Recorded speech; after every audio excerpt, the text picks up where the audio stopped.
Welcome to the Sailor Noob podcast, where a super fan and a noob talk about the original Sailor Moon episode by episode. I'm your host, Mikan Hana, joined by my co-host. I'm the co-host, Caliban, and the noob, and I'm gripping the rod of love. As you should be. And we're a couple of magical people ready to moon cosmic power make up this episode. You got it. Today we are talking about episode number 91.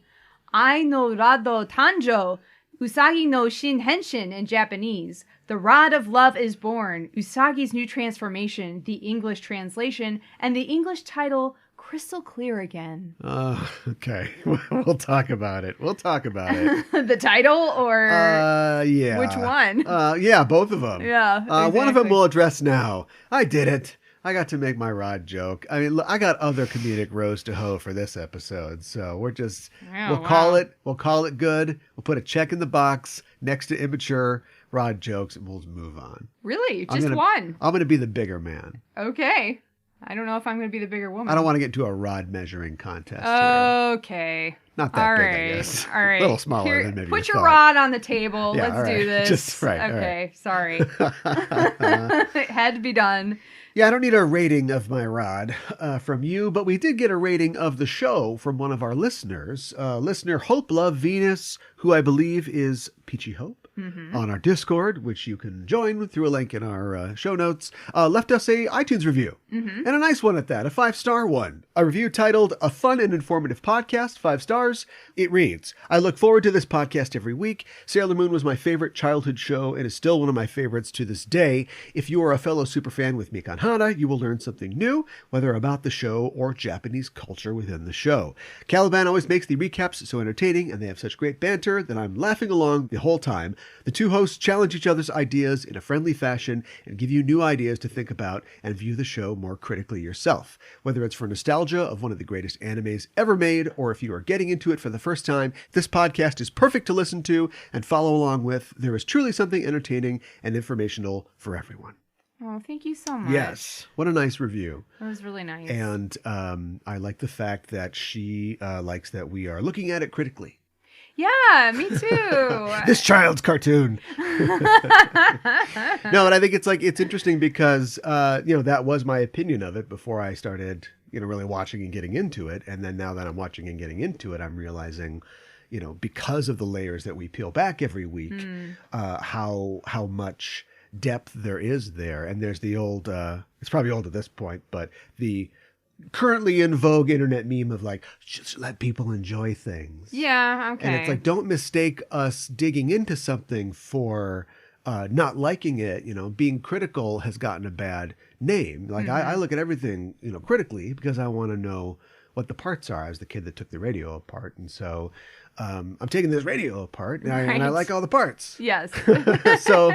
So thanks a lot for your kind words. We really appreciate it. Yeah, we really do. I like that you think that our banter is pretty friendly and that we challenge each other's ideas as he's growling at me. And that we challenge our ideas in a nice way, because that's very nice and positive to hear. So I'm glad that you think so. Yes, we try. 5 stars. And honestly, it comes at a good time because they're not all 5 stars. What?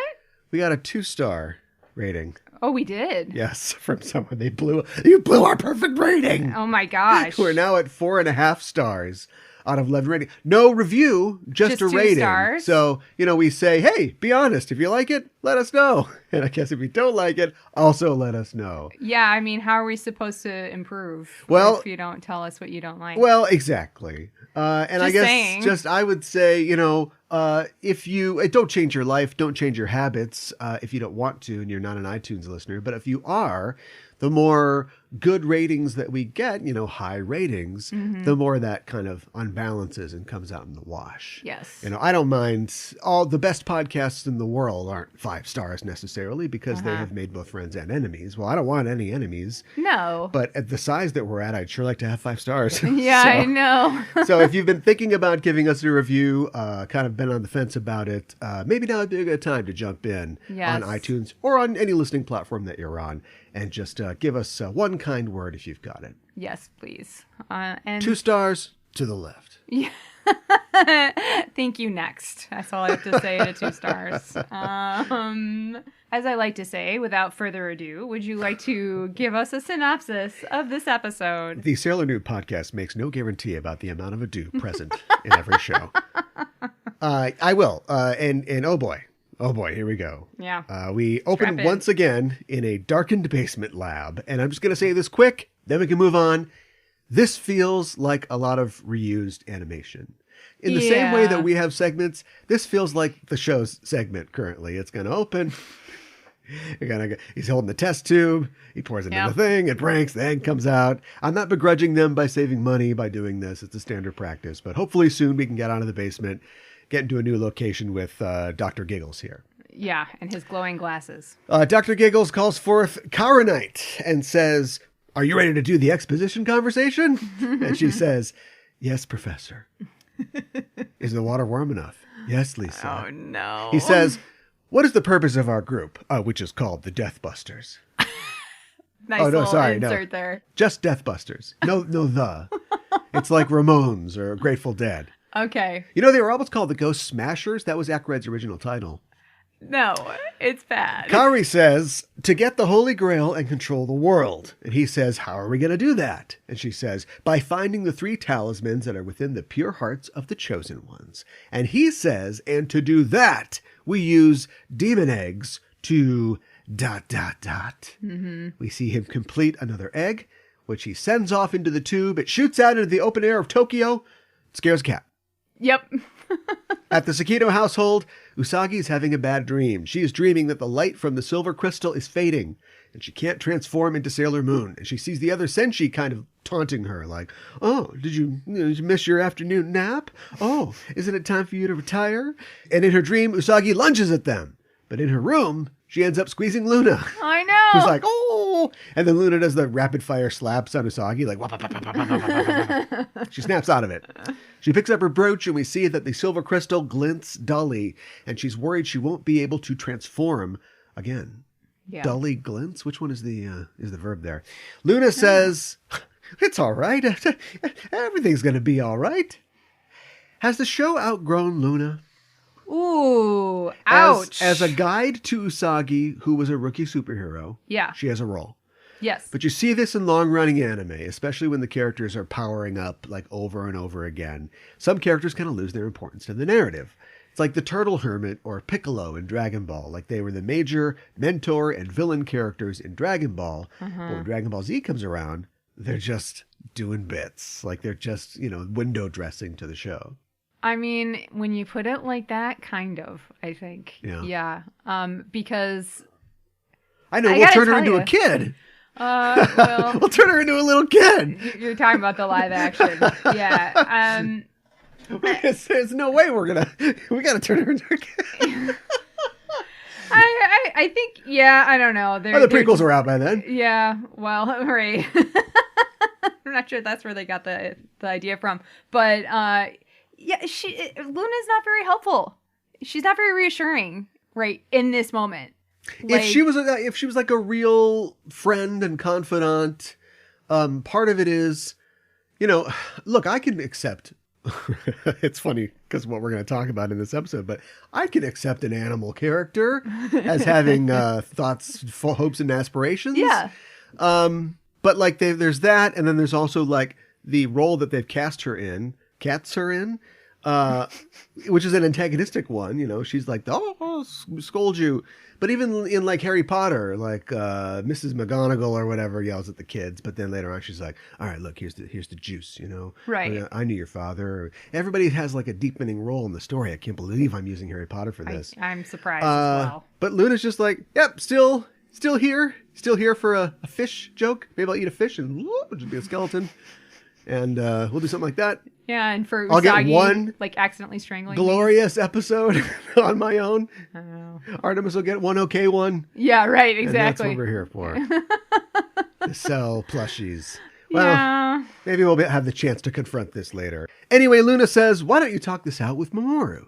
So we cut to a park bench with some well-animated pigeons. I don't know what to say. They look good. There's some good pigeons.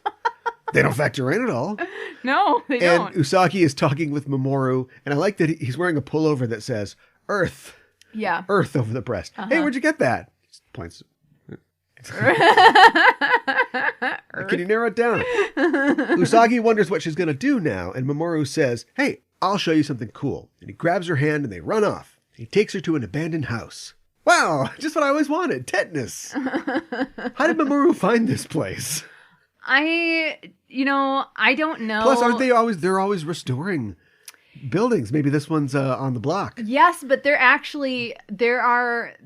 put this on the list to talk about it at another episode at some point. Okay. There are actually, and if I had thought about it, we could have maybe talked about it this time, but there are a lot of actually abandoned buildings in Japan. Ooh.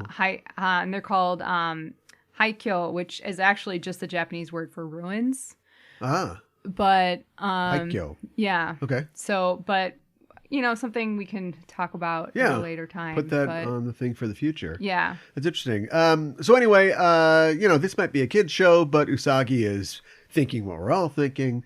And I'm thinking we're going to see how strong this maiden's policy is. Anyway. That's what she's thinking too. Usagi says, oh, you don't have to bring me to a place like this. And Mamoru's like, I would never. I'm a Japanese teenager. You think I'm interested in sex? Come on. Not these days. But Usagi puckers up anyway. And if you haven't seen the Sailor Moon R movie, here's a bit that'll be fresh for you. When she opens up her eyes, there's a cute kitten in her face. Yeah. And she's like, kawaii, give me that. Your name is Char-chan. Yes, it is. Wait, where are you going? Let me love you. The cat runs inside the house, as do Usagi and Mamoru, and they see a young girl giving the many cats in the house some cat food. Mm-hmm. Quick reality show idea. Cat house. Let me retitle this. Cat Mansion. I love it. It's like a cat cafe, but we follow the cats. Maybe the owners can get involved. They come to visit the cats, but the cats have to stay at the cat mansion and how they interact with each other. Right. And we see tons of like YouTubes and TikToks of cats like jumping on ceiling things and chasing each other. Imagine if the whole show was that. It'd be like Too Cute.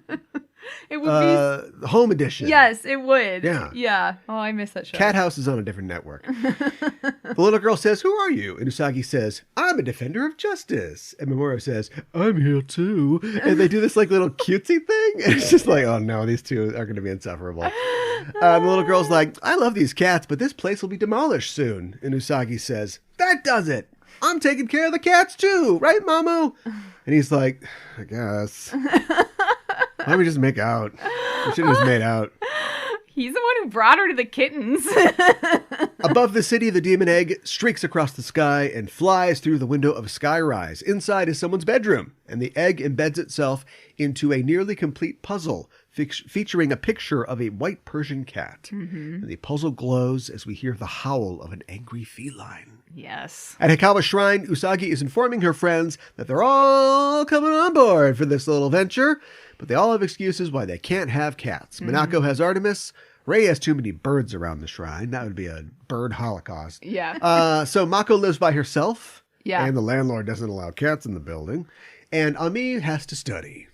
Big surprise. Yeah. This does not make Usagi happy because she can't take them all. She's got Luna. Yeah. And she eats too much. I know. Luna's going to vociferously defend herself, but Ami shoves a sandwich in her mouth, which she eats self-sabotagingly. I know. Usagi says, okay, everyone, get some food for the cats and we'll meet back up. Across town, the little girl is headed home, and two of the cats are following her. She tells them to go, but she decides to let them stay for a while. They get into her room, and they start jumping around, and the girl completes another part of her cat puzzle, and surprise, a female figure blasts out of it and cries, Nekoniru! Yeah. It is a full-size, honest-to-goodness cat girl. Ears, tail, bell, and all. Yep. And she says, yeah, I'm going to take the talisman of your pure heart, Uwu. And she going to be a lot of that. And she lunges for the girl, but the girl runs out of the room. Like, nope. 2 Rule 34 for me. What? Look it up. Nekomusume whips her tail at the girl and it wraps around her neck. And the girl's like, yep, see what I mean? The girl makes it out of the apartment. She shuts the door on the demon's tail and it crumbles into puzzle pieces, which is cool. Yeah. She and her kitten friends run away. And when Neko comes out of the apartment, the pieces reform into her tail, which is also cool. Mm-hmm. The girl flees to the abandoned house. I know. On every corner, there's a police station. Just try that first. But anyway, she goes to the abandoned house. Safety and cat numbers. And she slams the door, thinking that she's safe. But Nekomusume appears on the balcony with an angry growl. Mm-hmm. Outside of the house, I guess oblivious to all this, our girls are sitting on an abandoned swing in their chic fall wear. Yes. All the girls seem to be warming to the cats, and Usagi is still going with the hard sell on taking them home. Inside, though, Nekomusume is going hard on getting this girl's heart. Mm-hmm. She corners the little girl and lifts her skirt up. I'm going to fix that. Neko lifts her skirt up. Yes. More? Okay, she lifts it up a bit to reveal a black star tattoo on her thigh, which fires a beam straight to the little girl's chest. Except it's not really a bit, because you can totally see her underwear, but whatever. We'll talk about it. Yeah. She screams, the little girl, and our girls run inside. While they do, the feral cats go, something wild, I guess?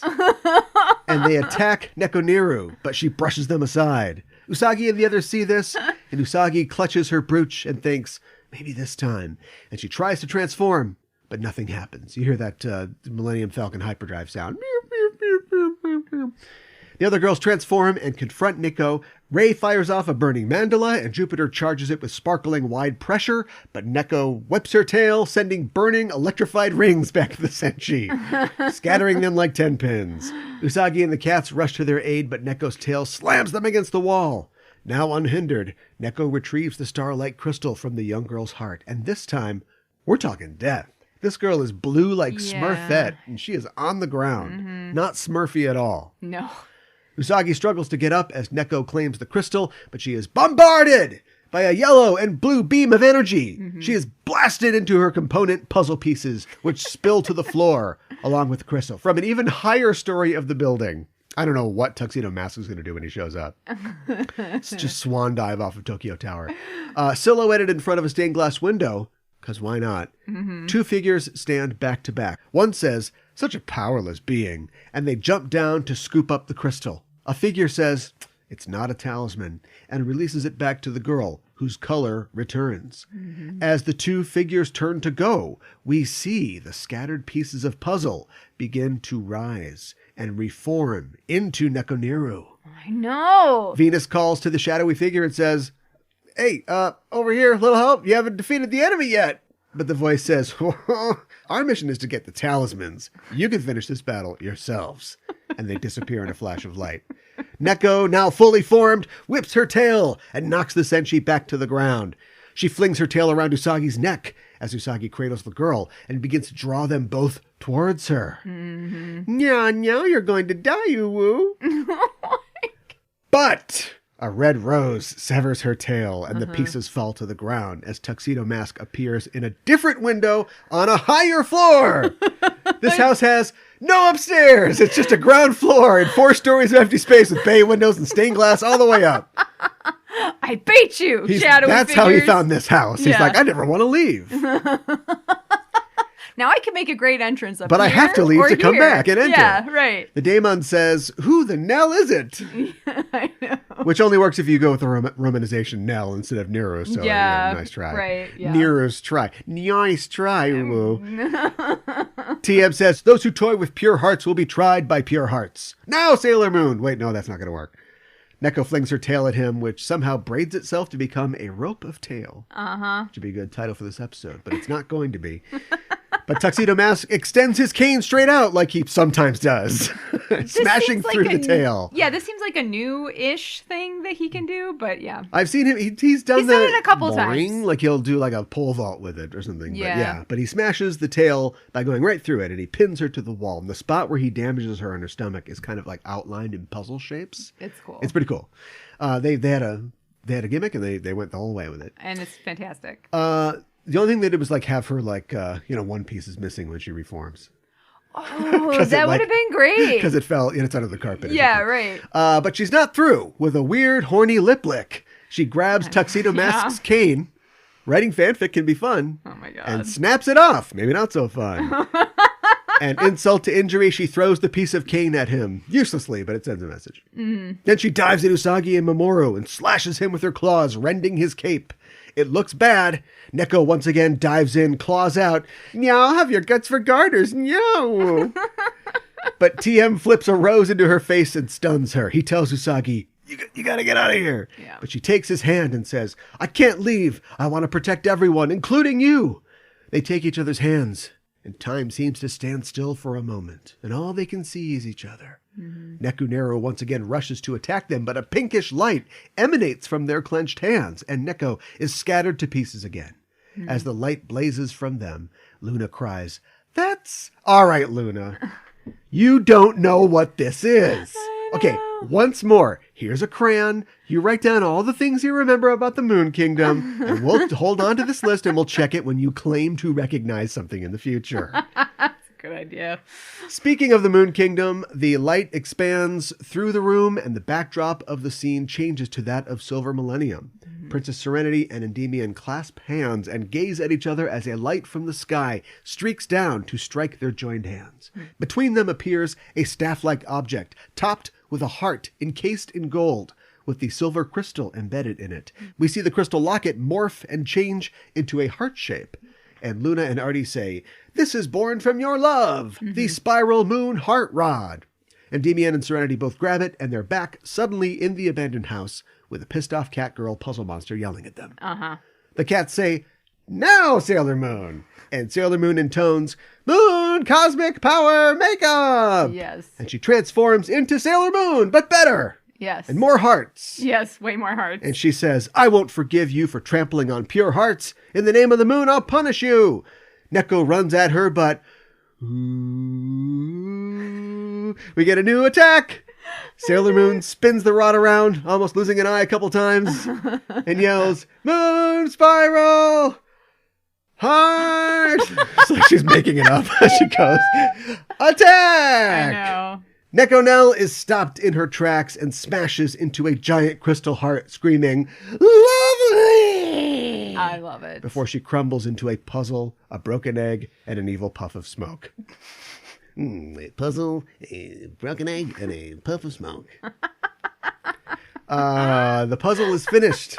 The puzzle's even finished. I know, and it doesn't break at all. Yeah. It somehow stays together as it comes to the ground. Oh, you finished my puzzle and you put that lacquer stuff on it so I can hang it up. Yeah, right. Thanks, Sailor Moon. Thumbs up. Is there anything the rod can't do? Usagi is overjoyed and her friends are battered but alive. So this one's a win. Big W. Yeah. Usagi holds up the rod and says, This is our... And she doesn't finish, but love, I'm guessing, because Mamoru nods. Knowingly. And we cut to later in the day as the little girl wiggles grass stalks in front of the cats, and Usagi says, All right, so we're all fit. Ray gets 5, Ami and Minako get 2, and Mako gets 1. And Mako's like, but my lease! And everybody wiggles grass in front of Usagi, and she's like, I'm not a cat, woo. Wait a minute! We can give the cats to Animal Kingdom. Yes. And they're like, okay. Which is the... Why didn't you think of that in the first place? I know. Which is the place that... I remember that from that one episode. The Artie's episode from last season. The episode that launched 1,000 Amimako ships. At least in your mind, yes. Well, okay. I think some people have other ideas as to when that launches. Oh, okay. But yes. Well. Yes. In Cal's Heart of Hearts, this is when it started. So it's not my. All right, yeah, right. I don't have to defend my ships. You don't, and my Tumblr's locked. I will not talk out of turn. I apologize. So I will zip the lip. PSA: feral cats are just that. They're wild. So don't try to pick them up. Don't try to. Do you know what I mean? There are some strays that run away or are thrown out, but like. Cats that are born in the wild that don't know humans. Yeah. And so they're probably not even going to come up to you. If a cat does come up to you, you're probably okay. But don't go like tracking down cats. I worry sometimes because there's these pet, YouTube channels. Yeah. And they wouldn't publish something that was bad, but who knows how many bad things happen. Videos get scrapped because something goes wrong. It's always like, well, we found this cat, let me give it a bath, and now it loves us. And that's all well and good, but like, wild cats, let them be wild unless they want to come up to you. Right. No, I think spoken from fair. experience. Yeah. My family had a cabin in the woods, and there was in farm country, and if all barns and farms have cats, that's just sure they work there basically. That's part of it. But so we'd always see them and be like, oh, let's get some cats, and it's like they don't want anything to do with you, so don't please don't bother me. with that. They don't want that. They're busy killing birds. So. And probably some mice too. Yeah, right. Yeah, so we get like you were talking about, of course, we get the Cosmic Heart Compact. It's super cute. Yes. I always thought that the new stuff. Yeah, that the crystal was kept in the compact or the brooch, but you're thinking that it's in the rod. I don't actually know. I just saw that when we kind of when our eyes track up the rod. I knew I'd get some more in. The heart. I was scrutinizing the heart. Yeah. Which is it's not gilded. I was trying to figure out what that word is. Oh. Like the bale that's on top of a scepter. Yes. And it's usually like it's bolted in. It's bolted in with gold. Right. I don't know what those are called. And that's weird because I know what everything is called. So I was trying to figure out what that was. But as I was looking at it, bracket? The heart is not, the heart is asymmetrical. Because one side of it is kind of carved out, and then inside it there is faceted crystal, like the crystal on the thing. Sure, so I see. It could just be ornamentation, but okay, that's where I don't got know. that from. Okay, I mean, they look cool, and and they definitely looked like they look like royal scepters, except very stylized sort of thing. So, but yeah, the new transformation. What do you think? I think that it is good. Mm-hmm. That's the faintest of praise. No, I think it's fine. I think I'm going to see it many more times. Yeah. And so I don't think I'll have a real opinion until I've seen it many more times. But at this point, unless she goes into a phone booth or like Beatles cover her, and then when they go away, she's got a costume on. Like, it's just going to be an acceleration of what already exists. So now she's spinning around, but she spins around like she's going to throw up, and she sticks one leg into the air, and it just seems like it's like more and faster. The typical sequel rule, right? So I love. You don't want me to rate it right now. No, ask me in a couple episodes. That's fine. I love what I think of as like a helicopter blade hair.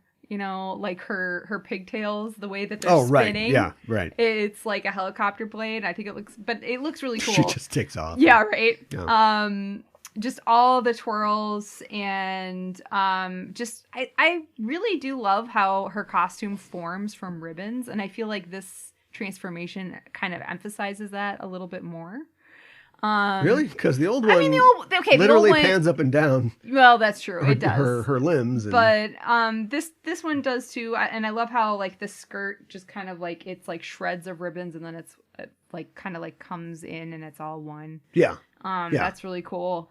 And different transformation song too. Yeah. And sticking one leg up in the air is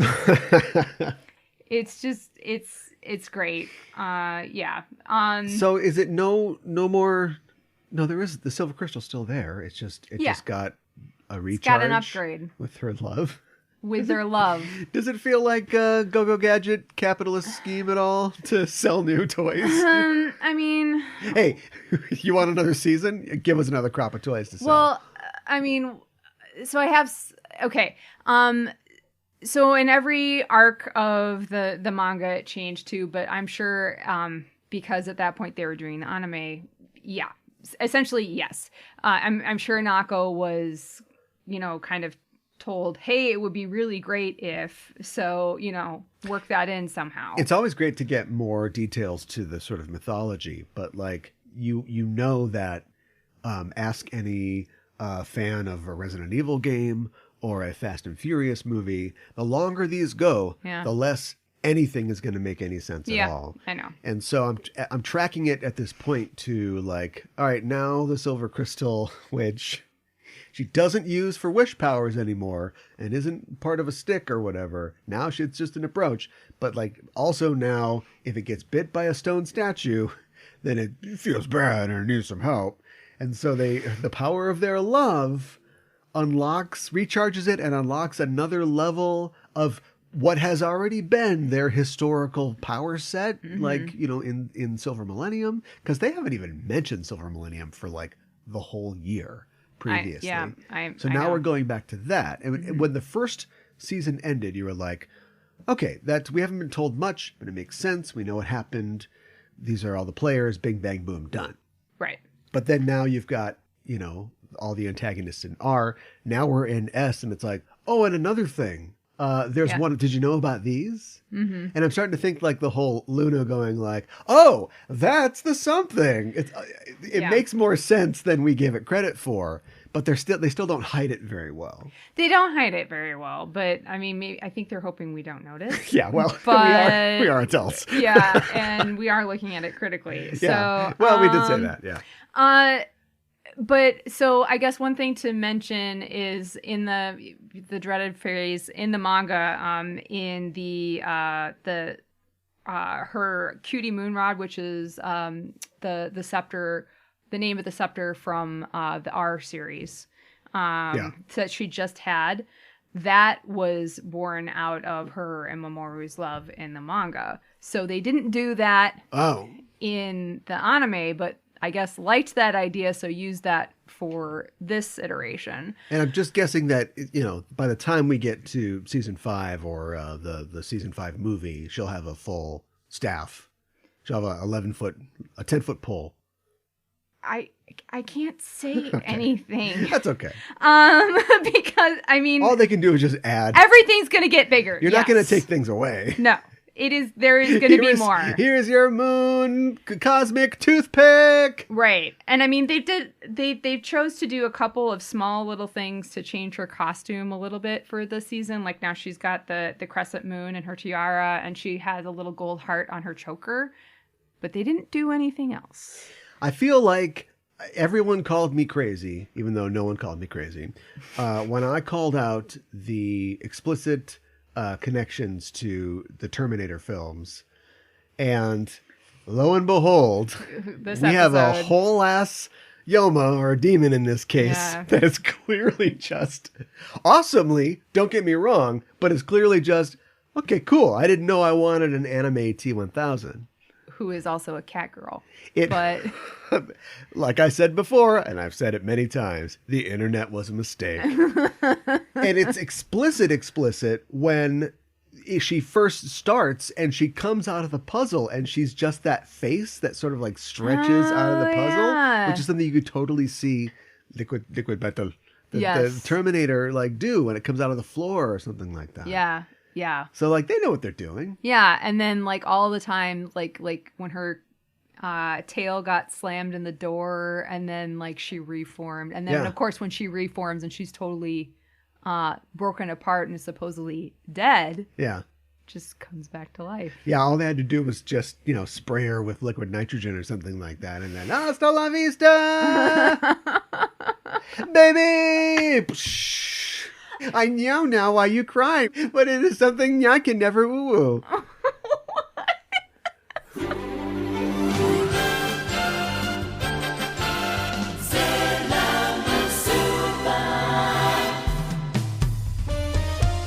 Backtracking is back for an all-new season. Hi, I'm Caliban. And I'm Gooey Fame. And we'd like to introduce you to Backtracking, the podcast that explores the real-world inspirations behind your favorite episodes of Star Trek. From historical events to classical literature to blockbuster films, we go where no pod has gone before to seek out the origins of classic Trek tales. Did you know, Gooey, that the TNG episode Too Short a Season was an allegory for the Iran-Contra affair? Yeah, only sweatier. Did you know that the Enterprise episode Regeneration was an homage to the John Carpenter film The Thing? Archer and T'Pol freezing to death over a bottle of whiskey would have been a controversial ending. As a dog lover, Archer would not like The Thing, I'm guessing. Oh my god, movie night is canceled. Join us every other Thursday for a journey back to the beginnings of the Trek universe. Backtrekking is available wherever you get your podcasts. No, Porthos!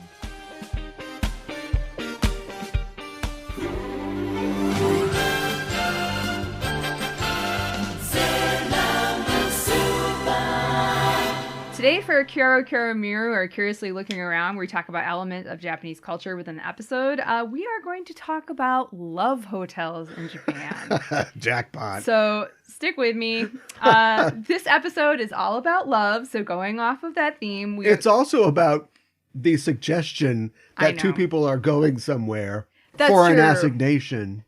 Yeah. And anybody who, I think probably most people, right, who tried to find places to make out as a teenager or as an adult, have probably, wished that there was a place that they could go. Mm-hmm. And in Japan, there is. Mm-hmm. And you're going to tell us how many teenagers patronize love hotels, if any. Oh, you don't have those stats. I don't know about that. Interesting. I'm pretty sure I've seen a manga or a J-drama where something like that was happening. Probably. So a love hotel, pronounced luboo-ho in Japanese, which gets shortened, of course, because it's Japan, to luboo-ho, is a type of short-stay hotel operated primarily for the purpose of allowing guests privacy for sex.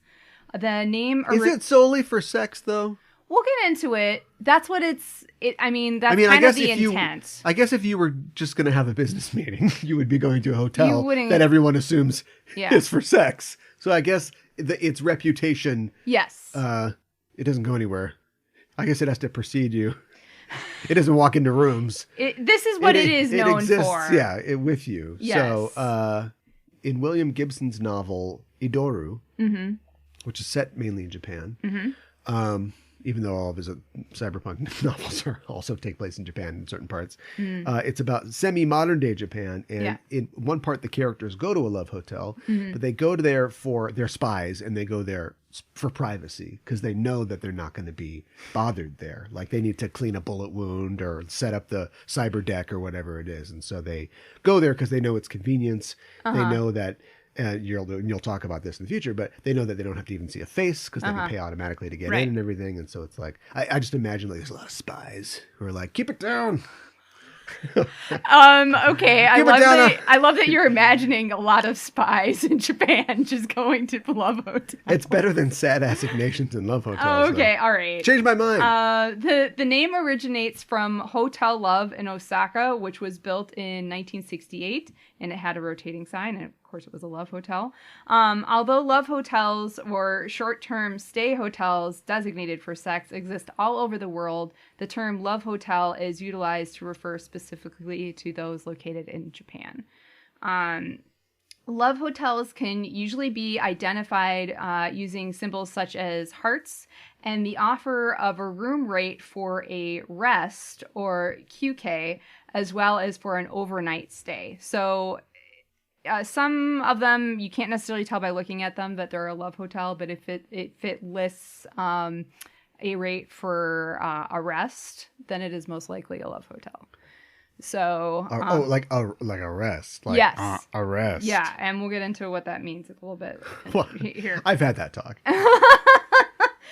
So a rest can be anywhere from 2 to 4 hours, and in 2018 the cost was typically between 2,900 yen to 7,000 yen, or 29 to 70 US dollars for a rest, but that depends on the time of year and the hotel, because some of them are way less expensive than that. Like some of them you can do a rest for like $20 or 30, you know.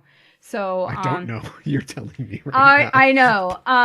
Please be as descriptive as possible. Okay. While a stay typically overnight to 9 or 10 a.m. can range anywhere to 3,900 yen to over 20,000 yen, or $39 to $200. And to put it in perspective, and obviously this is a wide range, but the average nightly stay overnight, check in to noon or whatever, or 10 or whatever it is 15,000 yen or 150 in Japan. Yeah, it's so you're not.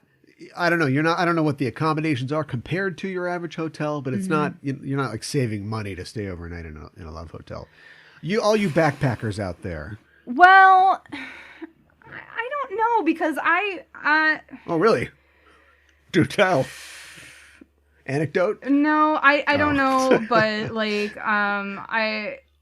some people say that it's less expensive. At any rate, I've heard it's an experience. I've never stayed at a love hotel, but so if it's less expensive, why aren't there a bunch of like confused, freaked out Westerners like trying to check into these love hotels? I think that Westerners do check into love hotels, but I think that they know the ones that do know about them and are kind of going for an experience, that sort of thing. Oh, like yeah, okay. I've seen those YouTube channels too. Yeah, right. Yeah. Yeah. It's a why is a velociraptor checking me in? Right, exactly. Into the space room. Yeah, yes, exactly. But so it should go without saying, but any room service or additional services will add to the overall price of your stay. So you used to not be able to make a reservation, and leaving the hotel previously would forfeit access to your room. Oh, so you're there and you're there. And if you leave, then it's like, you don't get back in. Yeah, but I think that might be changing a little bit, but it depends on the hotel and it depends on like the stay. But what used to be was like you They used to not even give out keys, and you would reserve a room, and then you would get into the room, and the room would automatically lock when you went inside of it. But I guess people, understandably, didn't necessarily like that so much, so they're moving away from that kind of model. Oh, like you don't even get a key. It's just like you're in the room, and then when you leave the room, that's it. But now most of the time you get a key. So they moved away from that. Safety. Yeah. Purposes. Yeah, I think so too. So you can now reserve a room online, but it is less expensive to just go to the hotel and book it there yourself, because if you reserve it ahead of time, you're then paying for a reservation fee. Oh. But they do recognize, of course, that convenience. So you got to do what you got to do. Yeah, right. Some people have said that it is a good option for women who are traveling alone to stay at a love hotel because they feel safer there. A lot of capsule hotels are for men only, so that's not really an option for women. Uh-huh. That is an option, but a lot of overnight stay rates don't become available until 10 p.m. The entrances of love hotels are discreet, and as you said, interaction with staff is minimal. If you park in the car park at a love hotel, there's even a sign or a partition, some wood that you can put over your license plate of your car so nobody knows that it's your car. Okay. So, discretion is key. Rooms are typically selected from a large touchscreen in the lobby, and the bill is typically paid at the counter, where you can only see the hotel front desk, like the hotel desk clerk's hands. Like either there are a panel of like frosted glass or lavoured like wood, like like the slotted wood, like in louvered. Yeah, louvered. How did I say? Louvered. Louvered. Okay. Sorry. Yeah. But it's, in any way, it's that you can't see their face. Yeah. And alternatively, many you think spies wouldn't want to go there. Just don't. How many spies are there really? Like in reality, I don't know. Maybe more than I think. I'm not at liberty to say. Okay, fair enough. But alternatively, many love hotels allow you to pay via credit card with a payment system that is in the wall within your hotel room. Oh, okay. So it just depends. Like they're all very different. Although less expensive hotels are often simply furnished, higher-end hotels may feature unique rooms decorated with anime characters, be equipped with rotating beds, ceiling mirrors, karaoke machines, and unusual lighting, just to name a couple of things. Okay. I think that my favorite themed love hotel that I have come across so far is the Hotel Jazzarus, which has a Jurassic Park theme. What? And a lot Clever of these girl. So a lot of these, like the outside it looks like it's a theme park, and that's kind of like what this looks like. It's like, and a lot of these hotels, they're in competition with each other, so they're kind of trying to outdo each other. And like, what is their theme? What is their thing that they're going to get people to come to this hotel for? And so it's like, there's a huge dinosaur and there's all this stuff like outside. And like the rooms aren't like necessarily, I've seen a couple of pictures. They're not necessarily like super dinosaur-y. Like there's one that's like a mummy room. And then I guess there's one that has like a cage around a bed. Okay. But I just like the idea of a love hotel with a Jurassic Park theme. I never would have thought of that, but yeah. T-Rex doesn't want to be fed. He wants to hunt. Oh my God, no. Or you could go to a popular fetish hotel like the Alpha Inn. Each room includes some sort of fetish gear. And there's... What? Yes. Some sort? Now, look, let me tell you about the word fetish. Okay. Okay? It specifically means something... Well, it actually means something different. We'll get to it. It specifically means something specific. So you can't just have some fetish gear. People who would want a fetish would be like, can I get the something room? Well, yes. That? Yeah, okay. So I'm not shopping. I'm sorry. I just need all the information. To be more specific, like they have a beginner like fetish room. Yes. It's like how many peppers do you want in this? yes. And then they have I would go 4 peppers. Right. They have lots of different equipment in different rooms. So depending on this is the gymnasium. Right. Here's your room. Depending on what you're into, there's even. I swear to God, I saw one that was like a hospital room that has like doctor's coats that you can wear while you're in there. It's for spies. Yeah. You got to get this bullet out. So yeah. Or you could go to a really high-end love hotel like Balian, which is a chain across Japan. And its theme is like you're visiting a tropical Bali. And these hotels, although technically love hotels, seem like they are really nice. But it's around $100 for an hour and a half.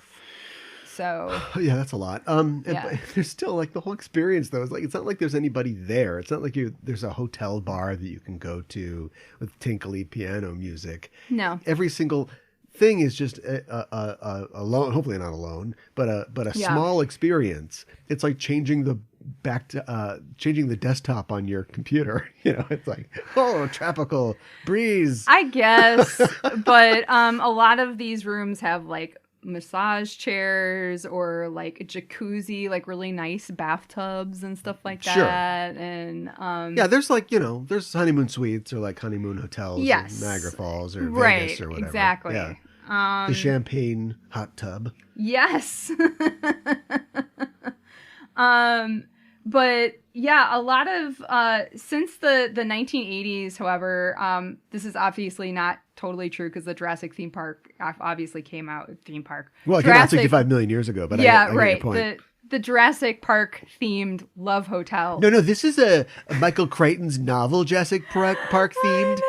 In this love hotel room, Gennaro was actually pretty cool. Like he was a good character. Oh my God. That's a deep Jurassic Park novel really cut. Deep cut that I do not understand. But obviously that came out in the 90s. But so in sometime in the 80s there was a decrease in the really garish outlandish love hotel buildings because The Buburogeki? Yeah, right. Or maybe the recession.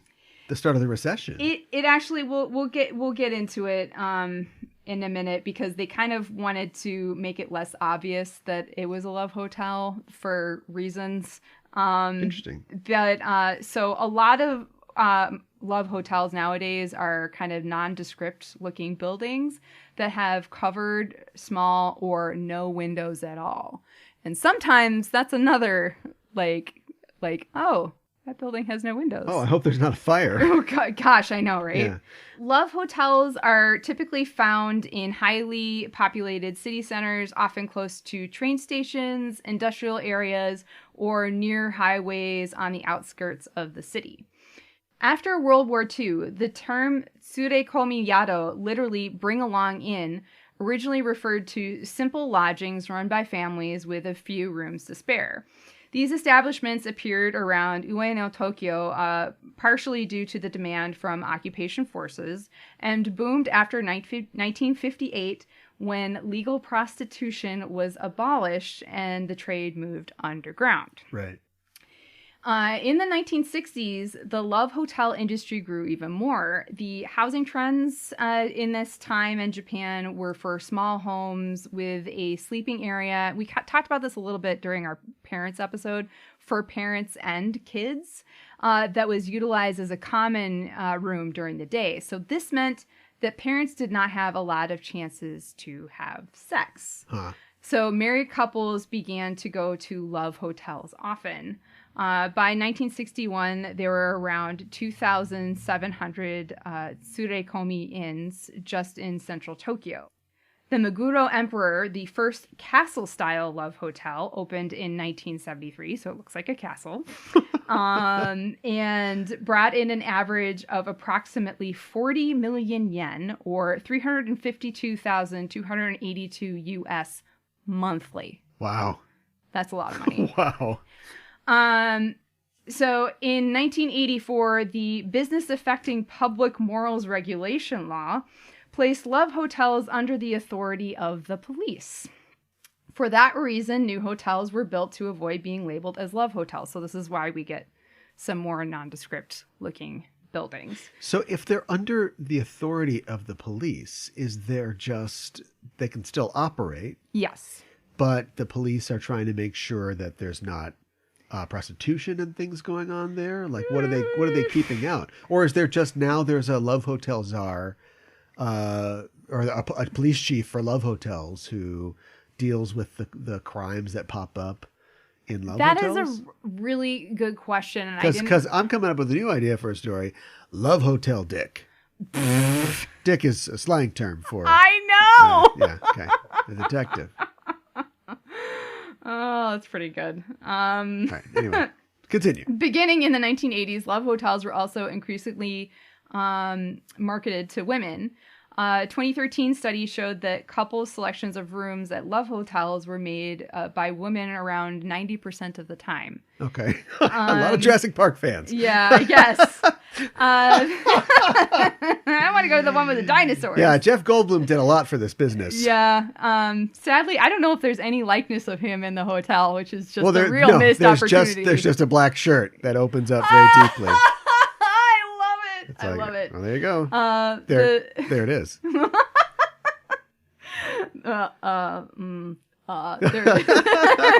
The Businesses Affecting Public Morals Regulation Law was amended in 2010, imposing even stricter limitations and blurring the line between regular hotels and love hotels. Keeping in mind legislation and a desire to seem more fashionable than the next hotel, various different terms are used within the industry to refer to love hotels. Alternate names include romance hotel, leisure hotel, amusement hotel, fashion hotel, couples hotel, and boutique hotel. Okay, but people know they know what that means. means. Okay, yeah. Also, something that I've noticed online is if you are looking at hotels in Japan and it lists the name and then in parentheses it says adults only, that's a love hotel. Okay. Yeah. So that's why I was like, I didn't even come across whether or not teens, and I should have looked into it, whether teens go to love hotels or not. Although we know that a lot of young people don't necessarily seem like they're interested in sex right now. Well. But I don't know. I guess I just don't know the answer to that, unfortunately. Yeah. In 2019, there are estimated to be 37,000 love hotels in Japan, and the industry annually earns around $40 billion. Wow. Love hotels even have their own emoji. If you look at the emojis in your phone, there is a pink hotel-looking building with a large heart on it. That's a love hotel. Really? Really. I found it. So it's been there this entire time. I didn't think about it. Something that a lot of love hotels have been offering. You found it. That was the sound of you found it, everybody. Something that was like some Mothman. I know, right? Chapstick. Look at your phone. Love hotel. Something that love hotels have been offering a lot more recently is Joshikai, which means girls' night out, where a group of women can rent a deluxe room in the hotel for a girls-only outing. Yeah, this is what I was seeing in my head. There in are my dreams. There are events like this, yes. Because they're booking them all anyway, and then like the guys don't want to come, so it's like we're just gonna get white girl wasted and watch Ryan Gosling movie. I could see that. Yeah. To be a Joshikai, you must arrive in groups of 3 or more, and then select a Joshikai plan. Individuals are typically charged between 3,000 to 4,000 yen, or $30 to $40 a piece, for a period of about 5 hours, which is actually pretty reasonable.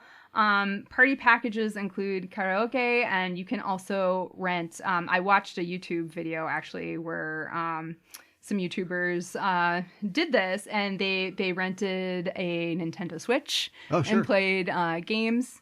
I want to go. I know, right? This sounds great. Yeah. Where's my wig? Yeah, I know. This is diversification, right? Like the comic book shops saw Pokemon cards coming, and then they started offering Pokemon cards, and now most comic shops are hobby shops / comic shops just to stay alive. Yes. So these places are like, nobody's boning, so let's do Let's karaoke do options. Yeah. Some hotels also offer bachelorette parties, which seems perfect, or Christmas party packages. And I also read that some hotels even do like family-friendly events, which I'm not so sure how I feel about it. Like, I don't know that I want kids, like maybe a family event with adults, but yeah. But some places that's an option. The food and alcohol at love hotels is fairly inexpensive and apparently pretty decent. Mm-hmm. And it is another incentive for people to stay a while. Like, the longer you stay, the more you pay. Right. So, and typically if you drink and you have driven there, then you're going to stay there a little bit longer. Yeah. And because discretion is key, food and drinks and other deliverables are typically delivered by opening a small door inside the room door or the wall. And so just hands passing to hands of the items. Like Hannibal Lecter. Yeah. Oh, God. Yes. Oh, disturbing, but accurate. Yeah. And so the university I went to in Japan was really close to a Lawson's, which is a convenience store. Yeah. And next to the konbini was a love hotel. Uh-huh. And it is called Hotel Ride. And it is a very nondescript looking building, but I think, looking back, it did, I knew it was a love hotel because everybody was like, that's a love hotel. And I remember looking at it and being like, really? It doesn't look like a love hotel. But I think that there is like, a sign out front that, probably listed a couple of different rates, one being a rest and one being overnight. Sure. So, but, I feel like it was kind of a missed opportunity. Whenever I go back to Japan, I would love to, check out some love hotels and just kind of experience it, because I think it is an interesting experience, you know? Yeah. And I kind of like, I'm upset that now at my younger self that I didn't do that, but I was kind of more of an uptight person. You were so preoccupied with whether or not you should, you didn't think if you could. Yeah, right. Exactly. So, and I think I had this preconceived notion too that that's where men go to cheat on their wives. And I mean, I think that, yes, that does happen, but I think that that's also kind of unfair to say that that's the only thing that happens. Although you watch enough of these videos and like, that's okay. Apparently there's a soap that a lot of love hotels have that is a completely unscented soap. So that nobody will know that you showered your coworkers or your wife. I know. Spared no expense. I thought of everything. And then apparently somebody else was retelling this story. They had a friend who went with, I guess it's kind of when you're dating in Japan, a lot of couples go to a love hotel. Like that's kind of something that is a common thing to do. And it's like, oh, let's go to a love hotel. But somebody went to a love hotel and they turned on the radio and the only thing that was playing was somebody saying, "Irashaimase," which is what they say when they welcome you into a store. Huh. And they were like, what the hell? But apparently it's there because if like somebody calls like your wife, you can act like you're at the store. Okay, love hotels. That's a little You much. have earned this reputation. I don't know what you're talking about. I know. We don't use any names. So yeah. That is amazing, and probably one of my favorite segments that we've done so far. Really? Write all that down. Good stuff.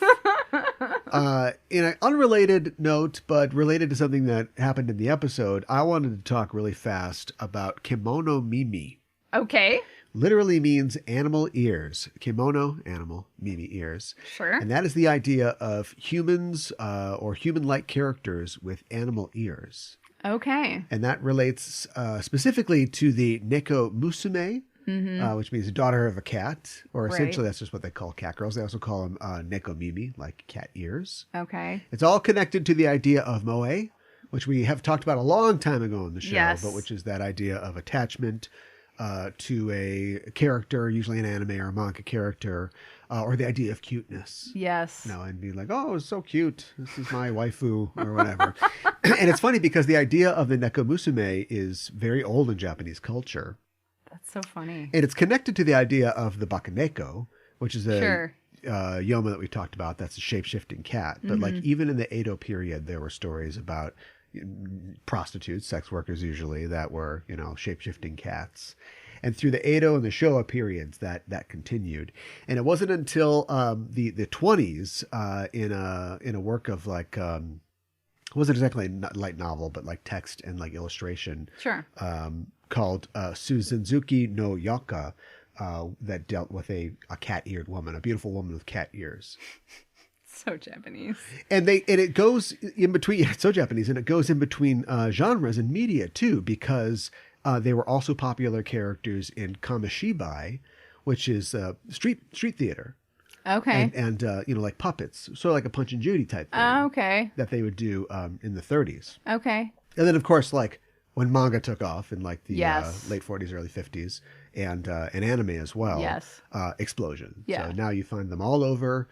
I won't, even if I could, I wouldn't say the names of any characters, but I don't know the names of any cat girl characters, but I'm sure there are plenty of popular ones in manga and anime that people enjoy. Mm-hmm. Yes, a ton. I'm trying to think of... Here are some criticisms of cat girls. There is a infantilization effect at play, that is, I guess, a part of a lot of manga and anime characters, but I find it a little weird, a little creepy.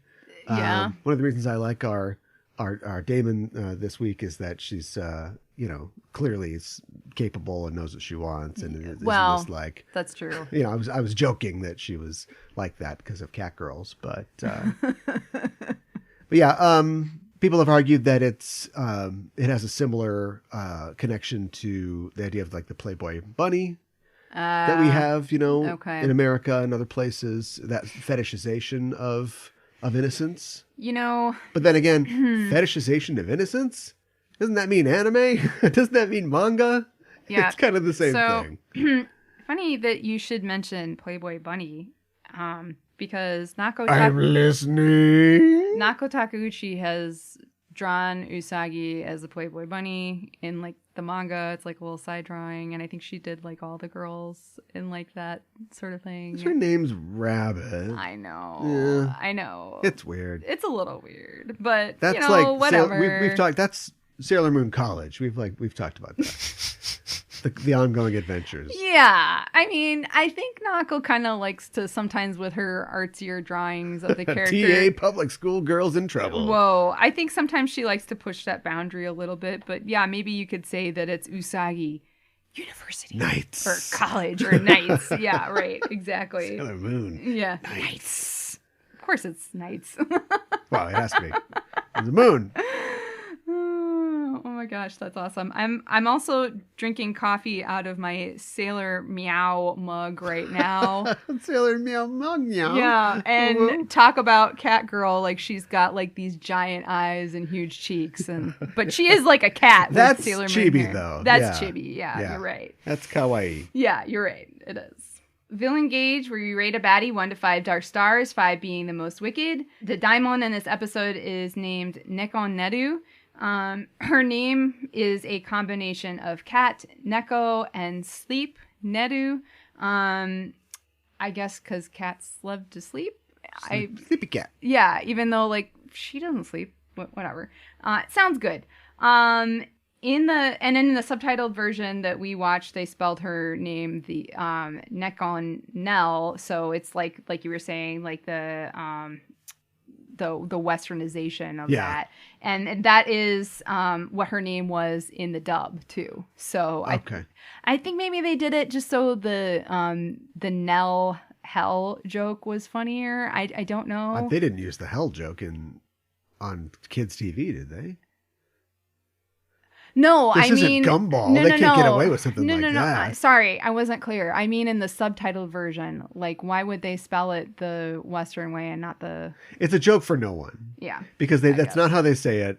If they, they're dubbing it and saying Neko-nel, they're not going to say that joke.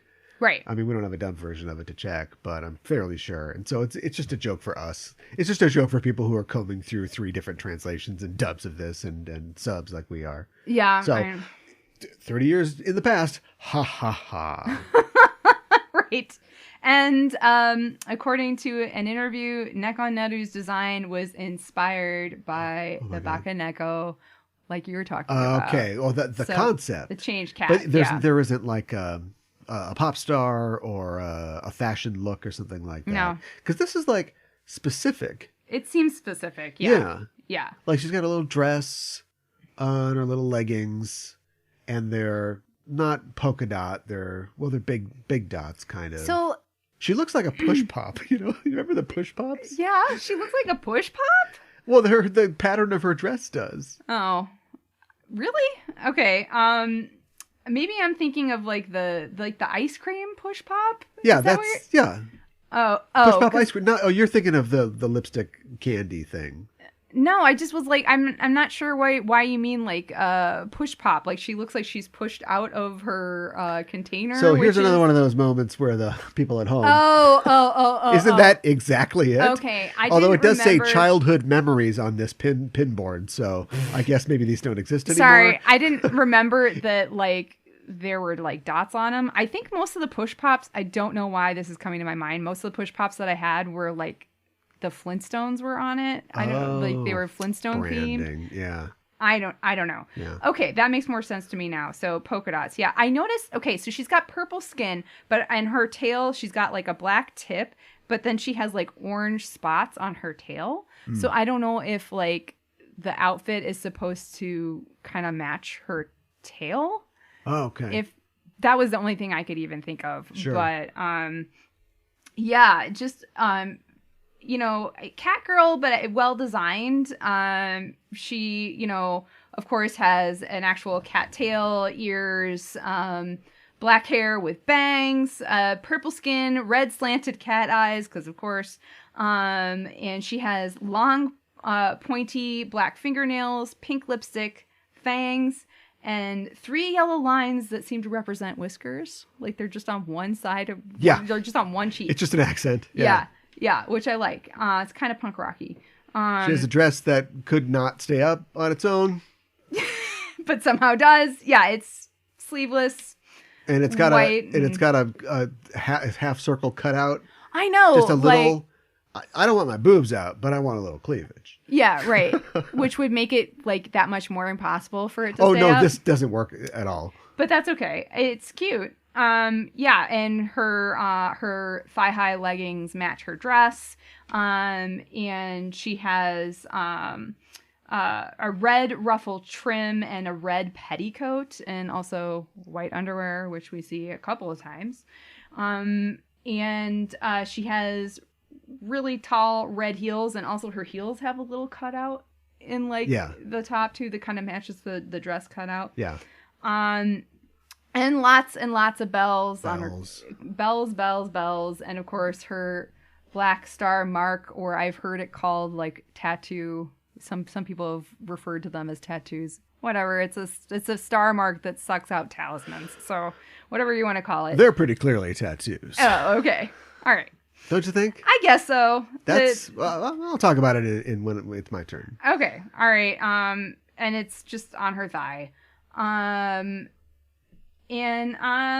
let's get to our rating. I mean, she's a cat girl, and she's sexy, but like I think they kind of like took what your anticipation of a cat girl and they kind of turned it up a notch, which I love. And I like the cat mannerisms, like the nya and stuff like that. But I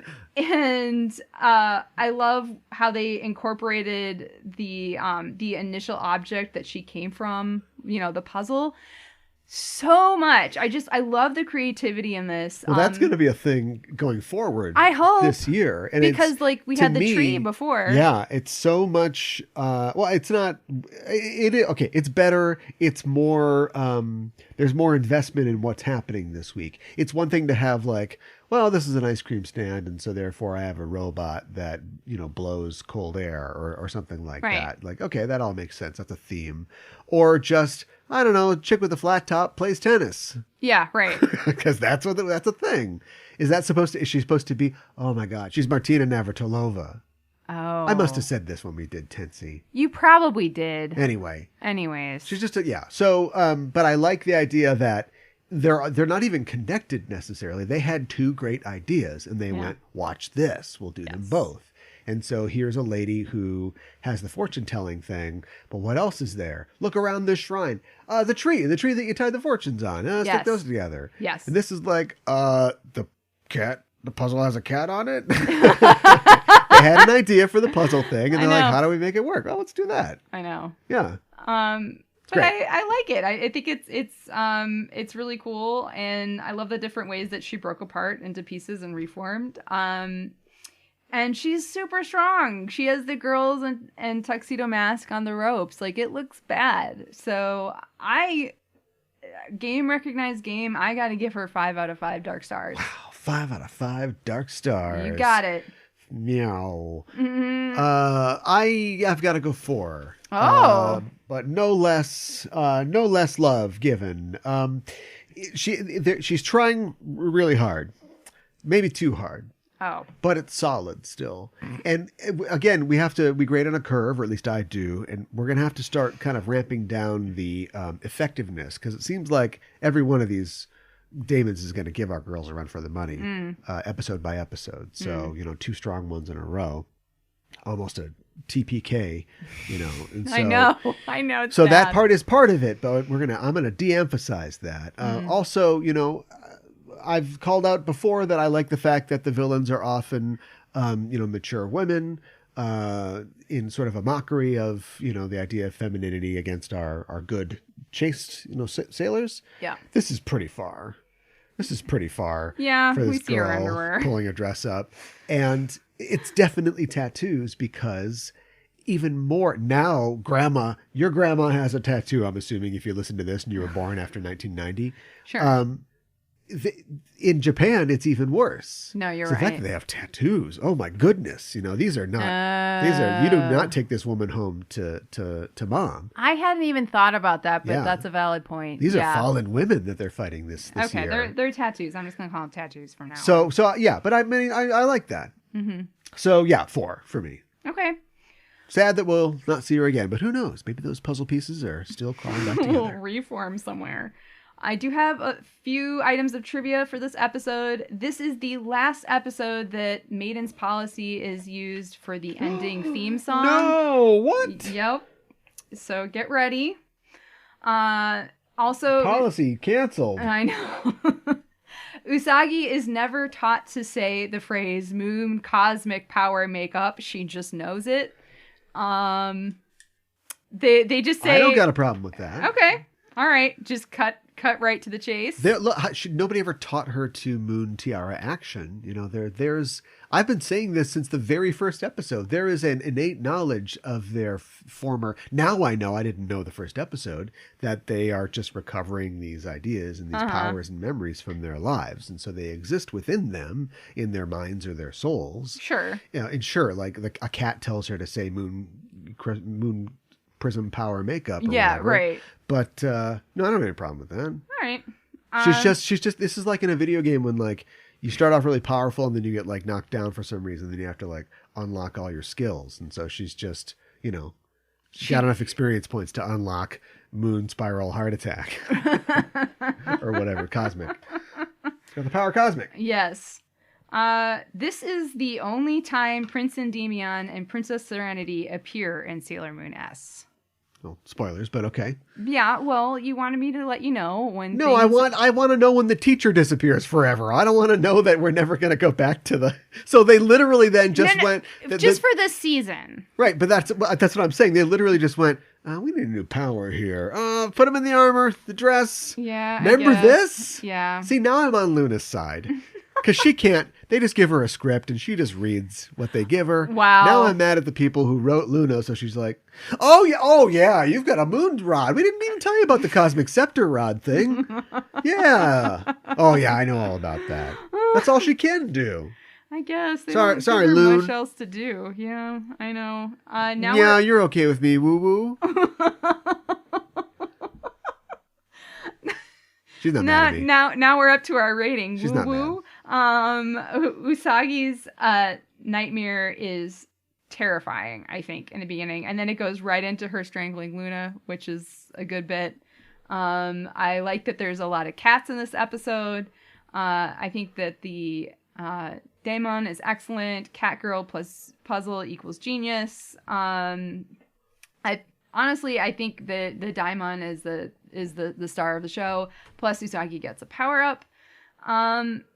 But it feels like not quite as strong as the first episode, last episode. So I'm going to give it 4 out of 5 roses. 4 out of 5. Pretty solid. I'm giving it a 3 out of 5 roses. Wow. Okay. Like cats, like the villain, like the power up. But this is basically just the last episode kind of done again. Yeah, I guess. Only with a power up for Usagi, and so it's good. Let's fire the gun. Let's start the race. Let's get things going forward. But we could have easily just done that last week, and I heaped effusive praise on the episode last week because it was very good. It was. This was fine. Yeah. I already gave the Yoma a 4, so I can't push the rating up any higher. We're at a 3 because of that. I'm trying to be firm but fair with Sailor Moon S. They are practiced at this point. So yes. You want to wow me, then wow me. But Yeah. don't expect me to just go, oh, great. Okay, great. I mean... Otherwise, completely enjoyable episode. Yeah, I sound severe. No, but I it's great. understand where you're coming from. Yeah. I totally. My English title for this episode is Power of Love, Heart's Attack. Nice. Lovely, I should say. Yeah. I thought a lot about the Cloverway title for this, and I explained last week my philosophy on Cloverway titles. I won't do it too much again this time, but we kind of go through... this one was kind of weird. for this episode. But generally, they seem to cleave to prosaic sayings, the sort of strained punniness of Deke titles. They tend to be either very straightforward, or they are using an idiom, or sometimes a song title. And so that's how I'm going to try to keep them. I mean, I could work the song title thing all day long, so maybe we'll do that. But I reserve the right, however, to do a stinky, terrible pun every once in a while. If the fruit hangs low enough, oh boy, I'm going to pick it. I'm just not going to reach up to do it. So my Cloverway title for this episode is Cat Girls Are Ruining My Life. What? That's a song by trap metal artist Corpse Husband. No. You big Corpse fan? No, can't say that I am. I'm more of a fan of E-Girls Are Ruining My Life, his follow-up to Oh, stop Cat it. Are you Girls serious? That's a real song. That's a real song. What? Okay. So he has two different songs that are like, one is Cat Girls and then the other is E-Girls. A lot of things are ruining this guy's life, right? Look, yeah, and they're all girls. I mean, he's Corpse but they're Husband. very specific. So something happened at the beginning. Oof. You a big trap metal fan? I can't say that I am. What kind of metal do you like in traps? Tungsten or what? I was just thinking, like, you know, maybe I can school you on some things, right? Yeah, go for it. If you don't know what trap is, or let's say you don't know really. what an e-girl is, then maybe we could help you out. We can have go two ways. The street. That's fine. I'm totally fine with that. I feel like off the air you school me on stuff all the time, so Don't tell people that. Now that we've got moon cosmic heart attacks and moon cosmic spiral wands and powers and rods and things, we are dispatching the enemies in a new way. They aren't just disintegrating and then nobody ever remarks on what's happening to them. I guess that's still kind of happening. Yeah. Or just, turning into cards or whatever. Now they are destroyed by a spiral heart attack, which is apparently a gigantic heart that hits them, and they bust through and leave a Looney Tunes silhouette in it. And they scream, "Nobody!" So I thought it would be fun to maybe rate the villain deaths. This is kind of an esoteric idea because from what I understand, they all die the same way. But what are the subtle nuances between their deaths? Let's rate them on a scale of 1 to 5 pink hearts in a segment I like to call Farewell, My Lovely. So for Nekuneru, how many pink hearts would you give Nekuneru's Lovely? I mean, it's pretty solid, and it's the first time that we hear it. And I love it. I love that they're saying a positive word when their existence is ending. So I think it's hard to know, but I think I'm going to give her a 4 out of 5. 4 out of 5 pink hearts. Yes. How about you? I'm going to give a 3. Okay. This is the danger of going first, especially when the Russian judge, aka me in this instance, is calibrating their scale. I think this is a solid. I think this is the heart lovely death that all heart lovely deaths should be judged by. It's a 3. Okay. All right. It's the barometer. Yes. We are now calibrated. You don't have to ask, how old are you? Are you a man or a woman? Are you sitting in a chair? You're sort of tuning in a lie detector. Right, Yeah. right. And then you get to, where were you on the night the 21st night of September? Yes, exactly.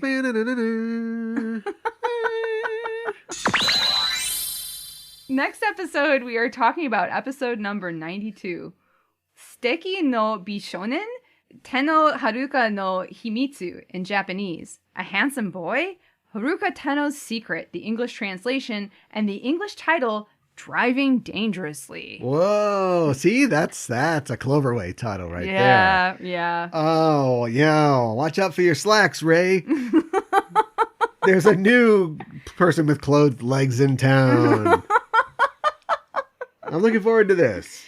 Yeah, so my memory, I watched this episode a couple of years ago, but not that long ago, and I was like, man, Sailor Moon, It's funny. This is a funny episode, so I'm looking forward to watching this. What was going on? You didn't talk about the clothes at all in this episode. There was a couple new looks in this episode, wasn't there? And Ray was like doing like casual workday Marlene Dietrich at the end. Like, what was going on with that? I don't know. Well, we don't really talk about the clothes that much on the show anymore. So that's why I didn't bring it up. But but I mean, like, Ray was in like a full on. She looked like she was in a Huey Lewis video. She really does. And she's trying something. And Mako had the she had the sweater, like the long sweater to the waist, right? And there were a lot of looks flying around in this episode.